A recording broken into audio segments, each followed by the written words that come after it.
多謝咁多位老師對謙謙耐心嘅教導。咁謙謙，你想同老師講咩啊？我祝你哋要想多謝所有老師咧，其實呢一年裏邊咧，好多謝佢哋好悉心咁照顧佢哋同埋教佢哋啦，同埋令到佢哋可以去學習到自己要自立啦、獨立啦，同埋自己處理自己嘅問題，係啦，好多謝咁多位老師，辛苦晒你哋。不知不覺小朋友喺小學入面已經差唔多1年啦。咁由佢初頭入學嘅時候咧，冇自信啦，同埋遇到困難嘅時候都會喊啊，同埋都唔多同人哋講嘢。到而家啦，變到有自信，會勇敢去嘗試。遇到困難嘅時候會揾老師啊，揾同學幫手啊。呢一切咧，咁都多得老師嘅悉心照顧啦，同埋有耐性嘅栽培啦。咁真係好多謝老師啦，都辛苦晒老師。咁喺呢度就祝各位老師敬師節快樂。Thank the YCH Chanyu Sang Primary School for everything they are doing for Rafa. I would like to thank the school, the teacher. The teachers are very dedicated.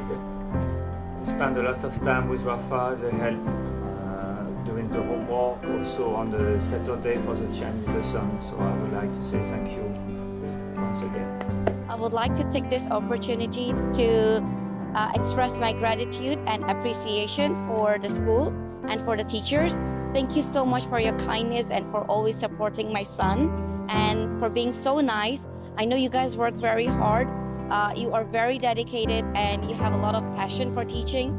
Thank you very much. Thank you very much for teaching me and be kind. 我會用魔法師嚟形容各位老師，因為你哋施展嘅魔法可以令到小朋友好開心咁返學。只人由第1日開始到而家，每一日都係好開心，好適應。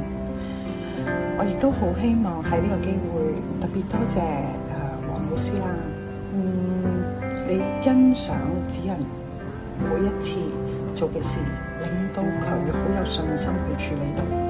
各位老師好，今日趁住敬師日，我想由衷咁樣同各位用心照顧小朋友嘅老師去講聲多謝，多謝你哋平時嘅付出啦，同埋悉心去教導佢哋，用好多愛心同埋耐心去教導引導佢哋嘅成長。